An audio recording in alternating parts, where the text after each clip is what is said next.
Special thanks, of course, to Affordable Prestige Cars for providing the Bentley Continental in this particular review. Of course, I've done a couple of Bentley reviews with them in the past, and naturally, if you are looking for a vehicle like this, including, if you're quick enough, the exact vehicle, of course, in this video, then of course you could click the link down below and check out their current stock to see what they've got available.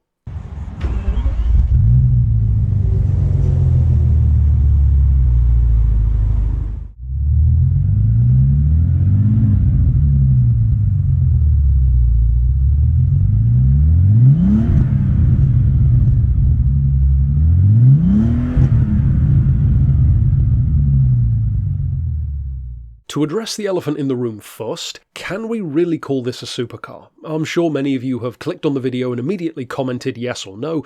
I would actually argue it's a bit of a mixed bag, and even though it might not seem that important, I actually think it's fairly crucial to why this car is actually worth considering buying at all. Because the Bentley Continental GT, especially 20 years on, as crazy as that sounds to think of when these initial shape cars came out, it's a car which is known for being a risk. You can't cut around that, you can't pretend like they're not. It's up there with Astons, Maseratis, TVRs. It's known for being a car that you buy because you really want one, but then you have to be honest about the kind of risk that you're taking. And that's the crucial thing. See, I've talked about a bunch of different versions of these Bentleys, and one of the main reasons why I wanted to talk about this one is because somehow I'd missed the original. I've already talked about the Speed, I've talked about the SuperSport even, I've talked about, of course, the Flying Spur, which I owned myself for a short time, essentially the four-door version of the same thing, but I'd never actually talked about this one, the standard, quote-unquote, original shape Continental GT, a car which, if you think about it, was really unrivaled in its day. When this came out in 2003, what a beast of a car this was, around 130 grand, which even then severely undercut most other cars, certainly brand new cars, that could do this kind of speed.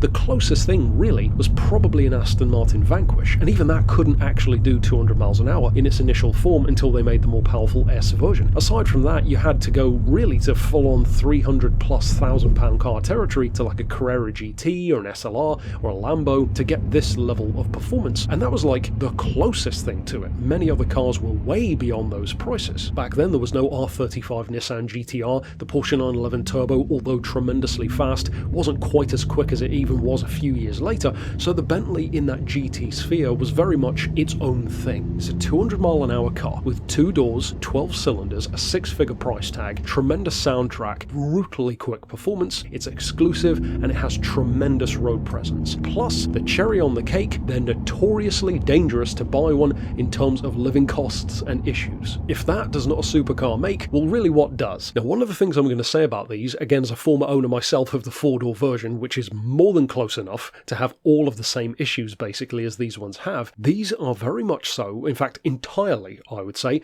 the kind of car which you categorically, unequivocally, should not buy as quote-unquote another option. If it's between a Bentley and something wildly different, don't get the Bentley. A Bentley is not something which you consider against a Jag, for example, say an XKR. If it's between those two, just get the Jag, because you're obviously not bothered enough about the Bentley, so honestly go for the simpler, easier life, the cheaper car. Again, I've had an XKR, so I should know it was definitely an easier car to live with. It's just a simpler approach to a vehicle, so go for that. You'll probably have just as much fun in doing so. When would I recommend one though? Actually, funnily enough, for someone like me. See, I'm not a Jag guy. I had one and I enjoyed it. I'm actually a Maserati guy, and I've had a couple of those as well. Maseratis are not for everyone. Much like a Bentley, you have to like it. You have to have always wanted one. Not just like, oh yeah, I might get a Maserati, it's another option. This is squarely in the sphere of Bentley, Maserati, Aston Martin, similar kind of price region, similar cars in terms of how wary you should be of potential costs. Something about a Bentley, and I think it has partially to do with how complicated and how complex the electronics on these cars are. It honestly seems to me, from the time I've spent in and around various Bentleys at wildly different price points, this one for example is around £12,000–13,000. Yes, really, it's insanely cheap given what it is, and that's not too uncommon either. At the opposite end of the spectrum though, look at the SuperSport, which I reviewed. That was around a £60,000 car, and yes, it's quicker, it's more extreme, more exclusive, etc, etc. But in reality, from what I've seen at least, and from what I've heard from other owners as well, you are kind of just as likely 9 times out of 10 to have the same kind of annoying issues pop up in a £60,000 £10,000 Bentley as you are in a £16,000 Bentley or even less. So quite honestly, if you are going to buy one, I'm going to kind of go against something which I've said before, which is usually buy the most expensive one you can afford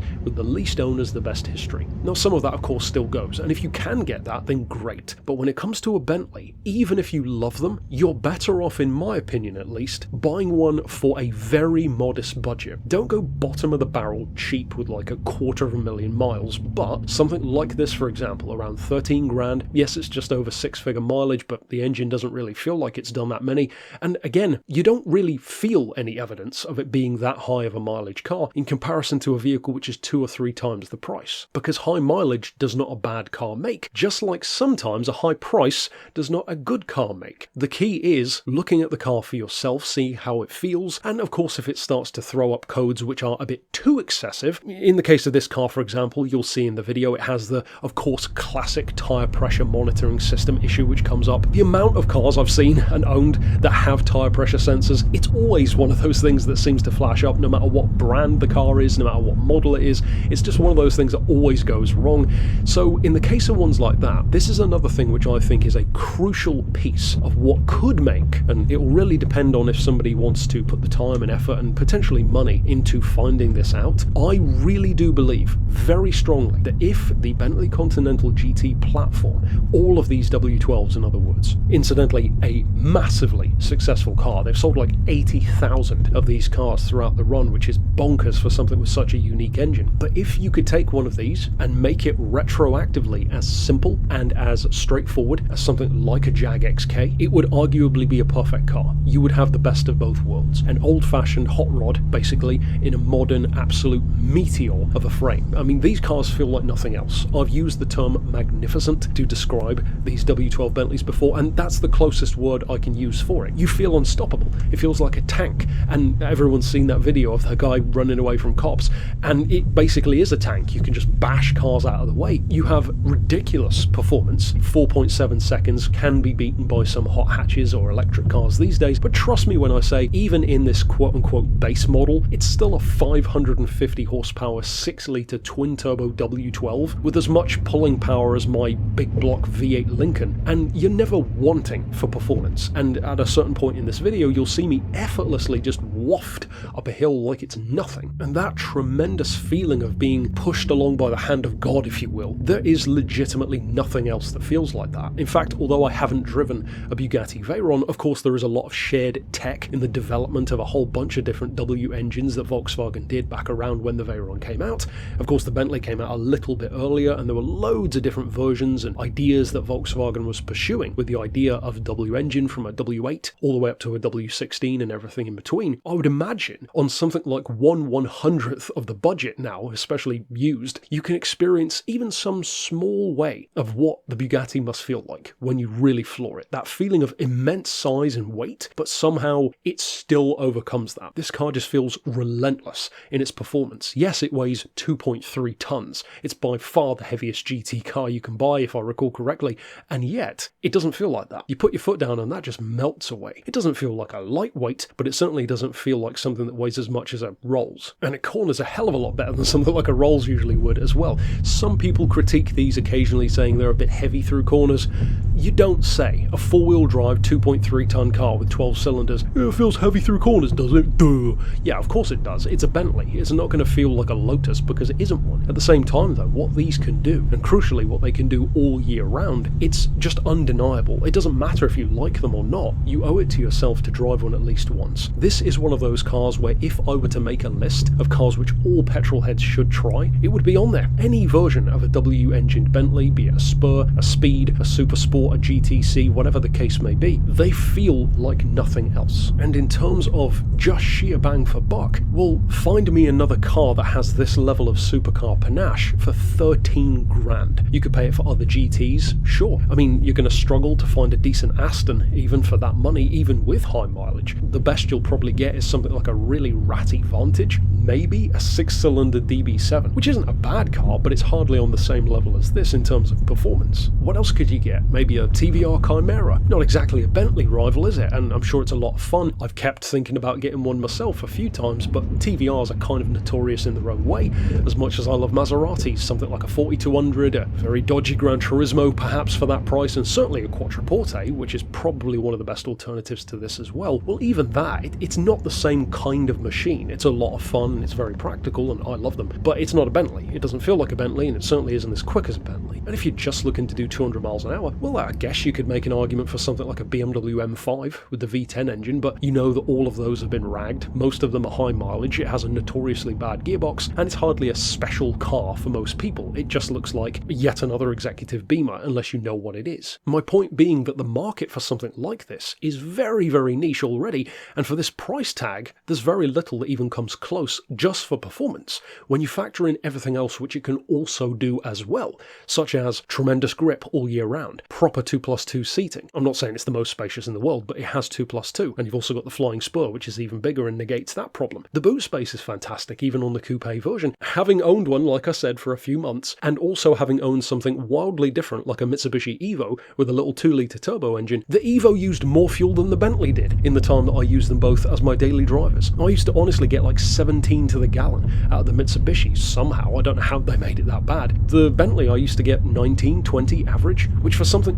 that's this heavy, in fact mine was heavier being the 4-door, like 2.7 tons, that's actually shockingly good engineering. Where these cars do sometimes let themselves down is those electronic gremlins. My Jag had some of those issues, my Bentley certainly had those issues, my Maseratis have had those issues. Basically every car in this sphere is going to have those issues. The real difference is how much it costs to fix those issues, and that is one of the points where a Bentley, of course having that kind of panache attached to it, can get expensive, which is why the advice I would give as well is that you need to know what you're doing, especially if you are electronically inclined, if you know your way around the electrics of a prestige car, or even, to be honest, a normal car is good enough most of the time. You will save yourself a huge amount of money, especially if you go to a specialist where just the hourly rate alone can get insane. To go back to the point which I kind of alluded to earlier on though, about if this were as simple as a Jag, it would be a virtually perfect car. To that end, if you had the know-how, the time, and I mean even 13 grand here to get a car like this and try it, if you could find a way of paring back so many of those unnecessary systems, simplify the wiring, maybe just strip out entire sections that you don't really need. If you could make that wiring, make the electrical system on one of these much, much simpler, maybe even some kind of standalone ECU or multiple standalones, or if some company tries, because eventually, you know, there are thousands of these cars, and over time they're going to get cheaper and cheaper, mileage is going to get higher and higher, and it would be a shame for them to just fall into disrepair and not get used. They deserve more than that. So if somebody could crack that code and make these simpler, retrofit them so that they are more reliable and crucially easier to work on and simpler to live with, something like a Jag would be,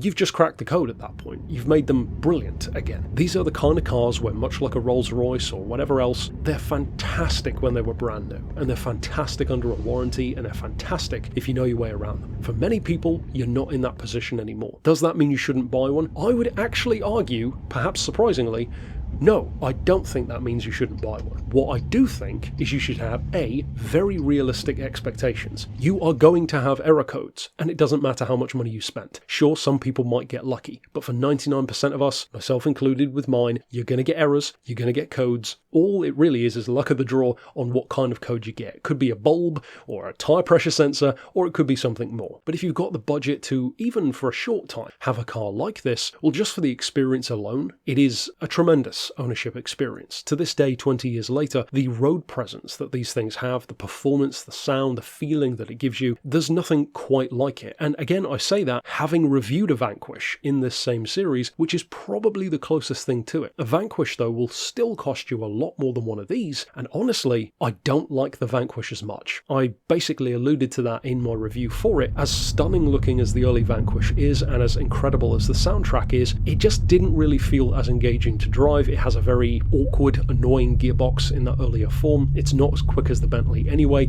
the fuel economy isn't as good, and you're paying, in some cases, 5 times the price even for a used one. And that's the closest thing to one of these. Nothing else is really in the same kind of sphere, at least I would argue, for this kind of price point especially. If you can afford to give it a risk, if you're the kind of person who likes the idea of a TVR, a Maserati, a Jag, an Aston, specifically, in other words, love this kind of machine, you're aware of the issues that can pop up and you still want to give it a try, even if you only have it for a few months like I did in the case of mine. Was mine a bad experience? Yes, overall I would say it was, but it still gave me the experience of having one. It was still a majestic, magnificent car in its own way, and I've loved every single time I've driven one. If you could, for example, hire one or do a supercar experience, a lot of those supercar hiring days will have stuff like this in there. Take like an Aston, a Lambo and a Bentley around a track kind of thing, then go for it, because you will enjoy the car even if you don't buy one. And for 13 grand, well, knowing my kind of crazy ideas that I have with cars these days, this would make a hell of a project as well. I mean, imagine taking the motor out and putting it into something else, or retrofitting this into an even crazier project. Regardless of what route you go down, they are magnificent machines, and of course, if you are curious to hear more about the W12 range, check out my review for my own Spur. Of course, like I mentioned, I've done the open top one of these as well, which was the speed version, which has more power and more performance, and of course, the ultimate version at the time, the SuperSport as well, which was a properly quick machine with around 620 horsepower. And if you fancy something that's a bit different in the Bentley sphere, I did review an Arnage as well, a bit more of a traditional Bentley experience. Naturally, as always, I would love to hear owners' stories, positive or negative, things which you would recommend potential owners should look out for, or try to find, or try to avoid, down in the comments. And for now, thanks for watching.